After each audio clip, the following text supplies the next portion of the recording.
Not sure how to update your Dante devices to the latest firmware?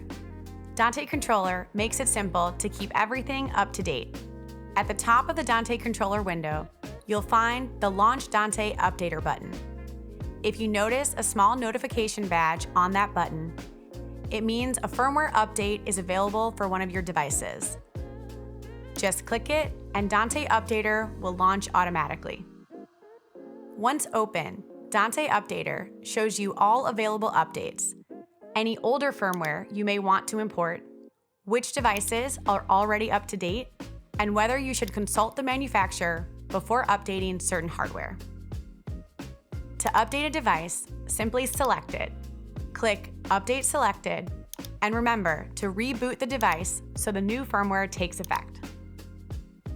After a short moment, your devices will reappear online running the latest firmware. And that's your Dante tip of the day.